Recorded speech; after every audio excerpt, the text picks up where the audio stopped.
What the hell is going on with the Los Angeles Rams? Are we rebuilding? Are we getting rid of players before they decline? Are these strictly salary cap moves? Let's get right into it.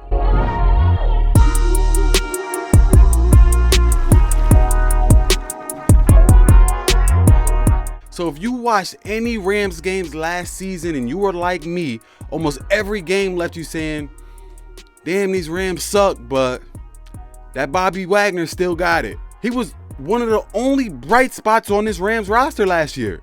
The Rams had a horrible offseason, but signing Bobby Wagner to a team-friendly deal was one of the best pickups of any team in the NFL. Wagner went on to have a great season, playing all 17 games, finishing with 140 tackles, 10 sacks for a loss, 10 quarterback hits, and a career-high 6 sacks. He was a second-team All-Pro and was Pro Football Focus's #1 ranked linebacker in the entire league.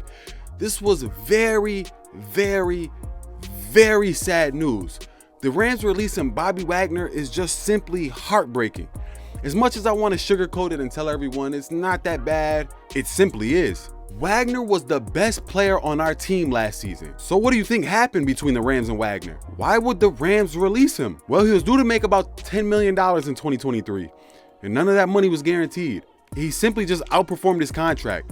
He should be making about $15+ million a year. That would place him in the top 5 of linebacker salaries.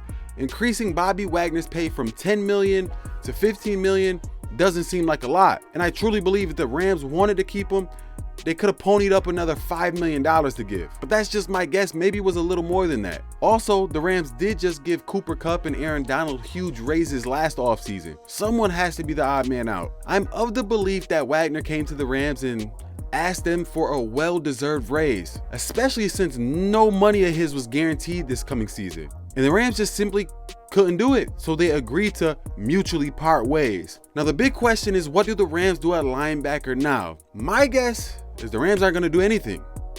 This team has never prioritized the linebacker position. That's why having Wagner was such an amazing breath of fresh air.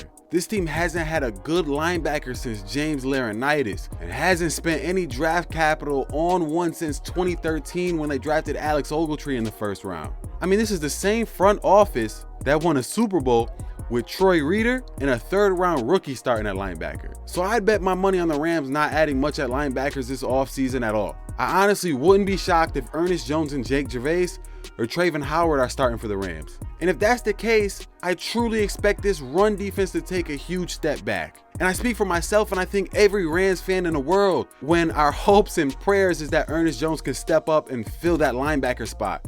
Those are some really big shoes to fill. We'll see if he's up for the task. And if that news wasn't bad enough, in other news, Tom Pelissero of NFL Network has stated that the Rams have had trade talks about Jalen Ramsey, and league sources now believe it's very likely that Ramsey will be dealt in the coming weeks.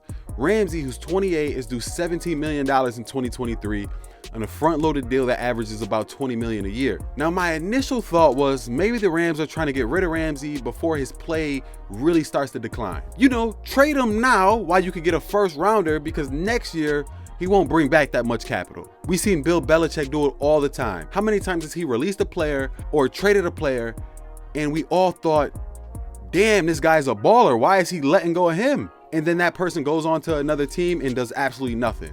It's like he has a crystal ball. He knows the perfect time to release or trade a player. And my initial thought was maybe the Rams know something about Jalen Ramsey's play that I seem to miss. But then I went back. I looked at all the stats. I looked at Pro Football Focus. I looked back at game film. But despite having a very bad Super Bowl performance and getting off to a slow start and struggling the first few games of this year, Ramsey quickly got back to balling out. He finishes Pro Football Focus 3rd highest rated cornerback, only behind Sauce Gardner and Patrick Surtain. You know, the top cornerbacks in the last 2 draft classes.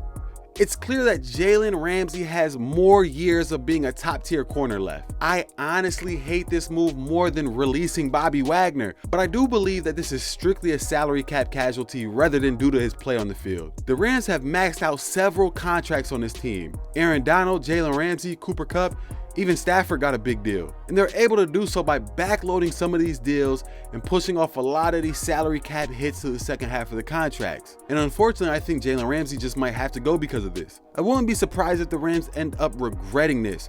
Getting 2 or 3 more really good, solid years from Jalen Ramsey might be a lot better than getting a draft pick that might not materialize into anything. And how strange and weird would it be for Les Snead, Mr. F them picks, to give away or trade away a player that still has 2 or 3 solid years that can help us win now for draft picks? I honestly just don't like it, guys, but we'll see. I truly wish that if the Rams if they do trade Jalen Ramsey, I know Les Snead has thought about this, because if I thought about it, he thought about it, because he's a lot smarter than me. I truly wish if the Rams do trade Jalen Ramsey, they would make it a package deal with Allen Robinson. Allen Robinson has not played up to his contract at all. I'm of the notion, and I think everybody who watched any games last year is under the notion that Allen Robinson is pretty washed. Unfortunately, due to his contract and his money being guaranteed this season, he's gonna be a Ram unless we can trade him. And newsflash, nobody in the NFL is going to trade for Allen Robinson. Not with that deal. Not when he's guaranteed $15 million this year. So I would suggest giving up Jalen Ramsey if we had to for a first round pick, but also make that team take on Allen Robinson's $15 million salary cap hit this season as well. That would truly be the only way we can get Allen Robinson off our books this year. I hope Ramsey is still a Ram in 2023. He brought so much swagger and toughness to this defense. I mean, what other cornerback in the league can hit like a linebacker? Truly a fan favorite, and I think I speak for everybody when I say he is one of my favorite players to watch on Sundays. I truly hope Ramsey is still a Ram in 2023, but all signs are pointing to new beginnings for the cornerback. And with Bobby Wagner gone, Taylor Rapp free agent, and the Rams already lacking edge rushers. Speaking of edge rushers, if we are truly in need of some extra salary cap, why is Leonard Floyd still on our team? Please cut this man now. I think cutting him, if my calculations are correct, would only save us about $3 million in the cap. He would still pose like a $19 million dead salary cap. He would still carry about $19 million in dead salary cap if we were to cut him, but I don't care. I would rather have $3 million in salary cap than have him on our team still. This is a player who refused to get double-digit sacks no matter who he plays with. He literally plays with the best defender in NFL history on his offensive line and can't get 10 sacks. Shit, even one year he played with Aaron Donald and Von Miller and still couldn't do anything. Cut him, please. Save the $3 million. But like I said, with Bobby Wagner gone, Taylor Rapp free agent, and the Rams clearly lacking edge rushers, this defense will have several holes to fill this offseason. And I don't know if they'll be capable of doing so. But I'll be here for the coverage, so subscribe and click right here for more Rams content.